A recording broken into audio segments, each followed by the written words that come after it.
Hey guys, what's up? Welcome back to my channel. If you're new here, I'm Halali and I talk about all the things that nobody else wants to talk about while I do my makeup. In today's video, I'm going to be responding to a DM I got from one of my followers. So the message says, "Hi Halali, I'm not sure if you'll see this, but hopefully you do. I've been following you for quite some time and love your content so much as a fellow brown girl. I did have a question. I also have PMDD and was wondering what you do monthly to help manage it. Are you on birth control or any SSRIs? It feels so unmanageable every month and I haven't actually gone to the doctor yet to discuss treatment options, so I just wanted to hear your experience. Thank you." So for those of you who don't know, PMDD stands for premenstrual dysphoric disorder, and I was diagnosed with it back in 2019. You can basically think of PMDD as like PMS on steroids. And I have to say, living with it has been incredibly hard. I actually started showing symptoms of PMDD back in 2016, but I didn't get diagnosed until 2019. So it was quite the process figuring this all out. Just so you guys can understand what PMDD symptoms are like, I'll leave a little chart here. For me, the symptoms start about a week to a week and a half before my actual period, and I deal with extreme mood swings. Like, my mood can go from 0 to 100 real quick. Like, I go into these crazy bouts of rage, pretty much to the point where I can even like throw up and black out. Like, it is a full-on rage tantrum. I also have a lot of anxiety and depression around this time, so sometimes it's hard for me to even get out of bed. And sometimes it gets so bad that I have thoughts of wanting to myself. Yeah, it can be a lot. It's a lot that goes on mentally. I tend to get a lot of body pains as well. And I get what I like to call sleep attacks because I have extreme fatigue around this time too. So I feel like I almost need to like go to sleep in an instant, basically. I'm just so tired all the time. Those are just some of the symptoms I deal with on a monthly basis. And I'm talking like extremes of this. Like, I know people deal with this with PMDD as well, like being irritable and stuff like that, but this is like to a whole another level where it starts to debilitate your life. If you guys want a full story time on how I figured out I had PMDD and just like the journey behind it, let me know in the comments. I'm happy to make that my next video. Anyways, going back to what was asked in my DMs, no, I am not on any type of SSRIs or birth control. Personally, I just didn't want to go down that route, mainly because I was on birth control from 2016 to 2018. And I had such a bad experience with it. I want to say that's actually what triggered my PMDD for me. That's not the case for a lot of people, but for me it was. I was having the most extreme mood swings when I was on birth control, and I did try a few different types. And I talk about how bad my mood swings are now, but the mood swings when I was on birth control were like 50 million times worse. I would not wish that upon anybody. So that whole experience just really left a bad taste in my mouth, and that kind of prevented me from also looking into things like antidepressants and stuff like that. Again, if you guys want a full story on my life on birth control, let me know, because that is a whole journey on its own. But yeah, that prevented me from looking into antidepressants and things like that, just because I was really fed up with the medical system and how they were treating me and my PMDD and all the concerns that I had. And I know with things like antidepressants and that type of medication, it can be like a hit or miss. You might need to go through some level of trial and error to figure out what medications work for you. And because I had such a bad experience with the birth control, I didn't want to go through that trial and error period because I was just so traumatized, which meant I needed to deal with my PMDD in a more natural way. And that required a lot of lifestyle changes. So I'm going to take you guys through the adjustments I've made in my life so that I can manage my PMDD better. Let's start with diet changes because there aren't many that I made. I find my diet probably the hardest part of getting healthy to deal with, and I think most people feel that way. Two of the biggest things that I really changed in my diet was caffeine and alcohol. I pretty much cut alcohol out of my life. I do have drinks like here and there on special occasions, and even when I do drink, it'll be like one glass. I don't ever drink to get drunk anymore, and I would say I drink at most maybe like 2 to 3 times a year, like if that. Alcohol, I found, gave me so many mood swings. If I drank at any time of the month, my periods were horrible. I remember realizing this after I came back from Jamaica in like 2022. We had gone to an all-inclusive resort and basically drank the entire week. My period after that was one of the worst periods I've ever had. My mood swings were absolutely insane. And then like pretty much right after that, I went to Arizona for my friend's bachelorette, and again, same thing happened. We drank like all weekend and I ended up getting so much anxiety. My periods were just so terrible afterwards. So I just decided to kind of like cut alcohol out of my life, and it's definitely made the biggest difference. Another thing I reduced was caffeine. Now this one was really hard. I love coffee, especially like sugary coffees. So what I do with that is only drink coffee during my follicular phase and ovulation phase, and then like towards the tail end of my menstrual cycle as well. Actually, I don't do that too much now because I have a pretty good understanding of my body and can read when to have coffee and when I can't, because I have a good understanding of like where my anxiety levels are at. But when I wasn't able to understand that, I pretty much cut out coffee during those times, and I'll go a little bit more into like how I learned how to understand my body later on in this video. So yeah, I probably did that for like a year and a half, and it's only been recently that I can drink coffee whenever I feel like it. This eyeshadow is so freaking pretty. I was not expecting that. This is the ColourPop Pokemon palette, and it's like this shade here. It's called Gym Leader. Like, I am so impressed. I love ColourPop eyeshadows. I feel like they're such a good price and they're so pigmented. And it's like one of the few brands that actually makes colorful eyeshadows. So if you're in the market for a good eyeshadow palette, check out ColourPop. Anyways, caffeine just really ups your anxiety, which plays into the mood swings. So it's just not a good idea to have it. A supplement I was taking, I'm not taking currently just because I've been lazy and I've run out, is ashwagandha.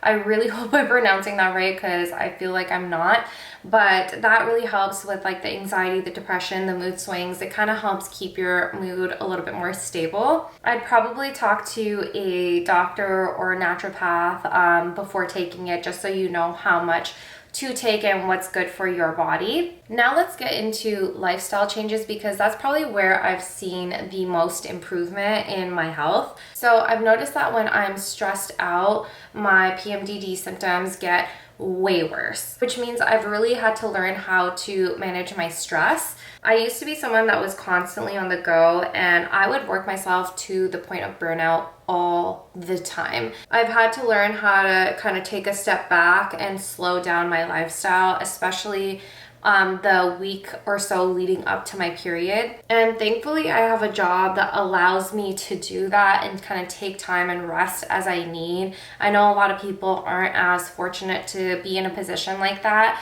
But for me, I tend to really just take the week before my period pretty easy. Around this time, I try to schedule in doing work that's not as taxing on my mind or body. I like to do things that are simple tasks that don't require a lot of like thought. So for example, this is a good time for me to like clean the house or run errands that I've kind of just been putting off. I'll also like take it easy with going to social events. I tend to take more naps, things like that. I just go into more of a rest and relaxation mode. I try not to do anything that'll stress me out. Obviously, it doesn't always work out that way because life gets in the way. Sometimes you have trips planned, sometimes you have events planned, whatever it is. But for the most part, I try to schedule my life in that way as much as I can. This takes the pressure off of having to be on, and also thankfully my husband is so great with it, and he kind of takes on a little bit more of the workload around the house, or just like tries to take things off my plate that I may not necessarily be able to do because I don't have the energy to. And everything I just said sounds really easy in theory, but in practice it's actually really hard to do, especially if you grew up learning that your worth is tied to your productivity. And that's exactly how I grew up. Like, it was really hard for me to get out of that mindset because I constantly felt guilty if I wasn't being productive. Like, I had a really hard time understanding how to rest and relax because it made me feel like I was useless, that I wasn't getting anywhere in life, that I was just lazy, all this stuff. But I had to switch my mindset to understand that rest and relaxation is just as important as working hard, because if I don't recharge and refuel my body, then I'm just gonna burn out and it's gonna make me more sick. And I think when you grow up with immigrant parents, like, relaxation was never in your vocabulary, because obviously we grew up with parents that lived in survival mode. They don't know how to relax. They never have been able to relax because they were just so busy trying to survive. Which brings me to my next point, which is learning how to listen to your body and listen to your feelings. That was a skill that was so mandatory for this life change, and that made the biggest difference in me being able to manage my Pmdd. Like I said, I was raised by immigrant parents. Like, they didn't really have a high level of emotional intelligence. It's just not something that they were taught from their parents, so it's not something they were able to teach us. I would say by the time I hit my mid to late 20s, I had the emotional intelligence of a teenager. So emotional intelligence was a skill that I learned much later in my life, and that I did through therapy, and it was such a game changer. I honestly did not understand my feelings whatsoever. I feel like everyone's body has its own language. Like, your body speaks to you, and if you don't know how to kind of be in tune with it, then your emotions are just kind of going to be all over the place. And that's exactly what was happening to me. I had no idea how to understand or read my emotions. So when I was having anxiety attacks or going through like deep depression, I had no idea when it was coming on. I didn't know how to take care of myself during it, and so everything just felt even more extreme and chaotic because I just had no control over my mind and body. Like, they just weren't connected, and so I felt extra crazy during those times. Through therapy, I was able to learn how to recognize my emotions and actually feel them rather than suppressing them, because that's what I had done for pretty much all my life. But this meant I had to dig through all my past traumas, feel them, and dig my way through them. This was super important to do though, because it helped me understand my triggers. And what I mean by that is, when I'm having some type of like emotional reaction to something, oftentimes it's not because of what's happening in the moment, it's because of what's happened to me in my past that causes me to react that way. So for example, there was this one time where I was close to my period and my husband and I were eating nachos. My husband was eating super fast and I felt like he was going to eat everything before I got a chance to like eat my portion of it.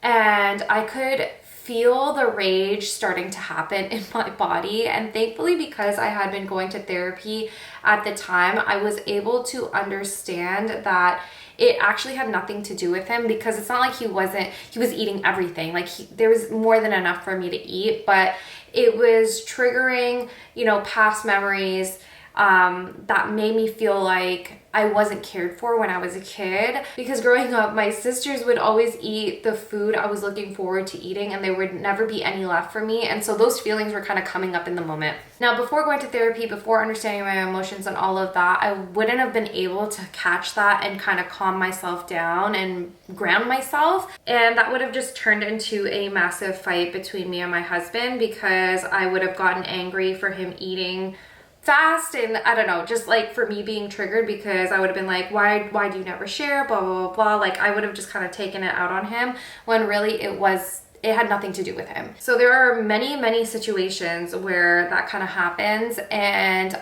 I can feel the anxiety, the rage, the sadness, the whatever I'm feeling, I can feel it coming on, and I'm able to pinpoint why it's happening. There are definitely times where I'm dealing with PMDD where the emotion isn't coming from anywhere. Like, it's just because my body is being hormonal, and so there's no really reason for me to react that way. But again, in those situations, I'm able to recognize what's happening and care for myself in the way I need to be cared for, or to ask for help, because that was another thing that I had a lot of trouble with doing. I was scared to ask for help before from family, friends, my husband. I was even scared to go to therapy because I felt like I was gonna be judged. I felt like, you know, nobody understood and they wouldn't be willing to help me. I felt like I needed to be independent and take care of these things myself. I grew up in a family that was very like hush hush about everything. If something was going wrong, like it was like, keep it in the family, don't tell anyone.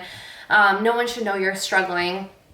And so it was hard for me to ask for help in this type of situation because I felt like there was something wrong with me. Now I am capable of asking for help. I'm able to tell my husband, hey, like I can't take these things on. Will you take on more of a load right now? Hey, can you take care of me in this way by making me a bath, giving me a massage? If I need to cry and I need someone to just kind of hold me and be there for me and hold space for me, I'm able to ask for that stuff now. So being able to understand my needs, my wants, my triggers was so helpful because now I can catch when I'm about to have an anxiety attack and put measures in place to help calm me down and handle the situation in a much better way. Now, don't get me wrong, things aren't perfect. I still get triggered, but that's because I'm still working through a lot of things in therapy. There was a lot of trauma I endured in my 20s that I just haven't addressed, and now I'm working through it in my 30s. But I've noticed that the more I learn about myself, the easier it is to take care of myself and to manage my PMDD symptoms. Another thing I did really recently, I would say like within the last month with my therapist, was put together a safety plan. So this plan is great for when I'm going through like a manic episode and let's say I'm in like full rage or I have full-blown anxiety or depression and I just can't think straight. She made me create a list of contacts and things that I can do to help myself in that situation. So if I need to call like my sisters, like all the numbers are listed there. If I need to call mental health services, like if this situation happens, who do I call? Where do I go? Like, and just really taking the thinking out of what I would do in a situation where I'm just mentally not all there. I didn't realize how much I needed that because there have been many times where I am going through a manic episode and I spiral so much that I want to end up unaliving myself because I honestly don't know what to do. Like, I don't know what my options are. So it gets so bad to the point where I'm just like, I don't even want to be here anymore. Like, I just don't want to deal with this anymore. I don't want to go through this anymore. My mind just goes into such a bad place that I don't know, it's just really scary. I really don't know how to describe it. So having that safety plan in place gives me the peace of mind that I know what to do in a situation like that so that I can get the care and help that I need. So I would highly suggest doing that if you are having manic episodes, especially if you find yourself mentally in a place where you want to harm yourself, because that is very much a reality of PMDD, unfortunately. Another thing that was really hard for me to do was accept that I have this condition, and now more than before, I just kind of let myself feel the emotions I'm feeling. If I need to cry, I'll just cry. If I need to be annoyed, like I let the people around me know that I'm annoyed and that I might be sensitive so that they don't take it like so seriously. And again, that goes back to being able to understand and feel your emotions. Because before I may not have been able to understand that and communicate that. And so it caused problems between me and my relationships. I'm not sure if my husband would be comfortable talking about, how he kind of deals with my PMDD episodes, but if he does, I'm happy to make a video for you guys on that. But yeah, it does really cause a strain on relationships sometimes because it's not an easy thing to deal with a mood disorder, especially because mood disorders aren't something you can physically see. So sometimes it's just hard to empathize with it. But yeah, now I really just give myself permission to feel, because if I don't, then I just end up suppressing those emotions and they end up coming out later on. And that's not healthy for me or for anyone around me, because oftentimes it'll end up turning into rage. Finally, the last thing that I do that has really helped me with my PMDD is getting exercise. This is something I started to include way more recently, I would say this year, because figuring out the mental part of this that took a long time, and I'll kind of go into that a little bit later. But exercise has really helped with my mood. It's kind of kept me more stable in my mood too. Now, during the times where I'm going through my luteal phase and I have really low energy, I don't feel like doing anything, I just make sure I go out and get a walk in at least for 30 minutes. That little bit of exercise really helps kind of keep my mind grounded.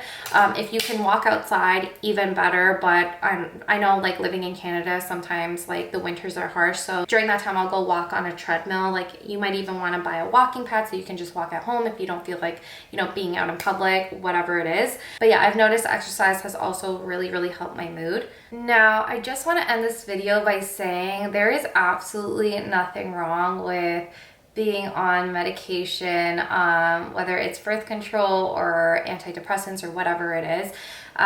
There is nothing wrong with that. It just didn't suit my needs, which is why I'm not on them. But if it helps you, then it helps you, and there is no shame in that. Like, get the help that you need, because this is not an easy disorder to deal with. If you do suspect that you have Pmdd, I highly recommend talking to your doctor about it and seeing if they can help you. I also want to make it very clear that me getting to this level of mental clarity took me a very long time. It was a lot of trial and error and a lot of ups and downs that I went through, which is why I say there's absolutely no shame in taking medication, because it might make this whole journey of like healing yourself and feeling better just a lot easier. Like I said, I started dealing with PMDD symptoms in 2016. I didn't get diagnosed until 2019, and I didn't start going to therapy and really understanding my emotions and upping my emotional intelligence until 2020. And so now at 31, I'm finally in a mental space where I feel like I can properly handle my PMDD to the point where it's not debilitating in my life. And now I have a really good understanding of what I need, when I need it, and how I'm feeling, so that I can take care of myself. But it took me like at least a good 7 to 8 years to get here. Okay, so this is not a quick process. I had to add on different coping mechanisms slowly throughout the years, because if I had tried to do all of this at once, it would have been too overwhelming and I would have basically just given up. Like, for example, the whole exercise piece, like, I got diagnosed in 2019. I didn't add in this whole exercise piece until this year in 2024, just because mentally I wasn't capable of getting up and getting my body to move. A lot of this process was actually taken up by understanding my mind and getting that mental clarity through figuring out my feelings and upping my emotional intelligence. And that is, again, just not an easy task to do. You've been conditioned to be a certain way for 20, 30 something years, and to kind of undo that and relearn a new way of living can be very difficult, and there will be a lot of ups and downs in that process. So don't be discouraged if you take this advice and your life doesn't turn around overnight. It didn't for me. Again, it took me like a good 7 to 8 years to get to this point. Anyways, my makeup is all done. This is the final look. I hope this video is very helpful to anyone that has been suffering with PMDD. I know it's really difficult to deal with, and my heart goes out to you. I wish you guys all the best on your healing journey. If you guys have any questions about it, please let me know in the comments. I'm happy to make more videos about PMDD, whether you guys want to see a vlog, like a week in my life with PMDD when I'm dealing with all my symptoms. If you guys want to hear more about how my husband and family and friends kind of support me through the process, and if you guys even want to know like how I discovered I had PMDD and the kind of journey I went through dealing with it, let me know in the comments. I am more than happy to make videos. If there are any other topics you guys want me to talk about unrelated to PMDD, it could be really about anything, or if you want to ask for any type of advice, feel free to message me on Instagram, send me a DM, or leave it in the comments below, and hopefully I choose your message or comment for my next video. If you did like this video, please do not forget to hit the thumbs up button, comment, and subscribe to my channel, and I will see you guys in the next Get Ready With Me. Bye, love you!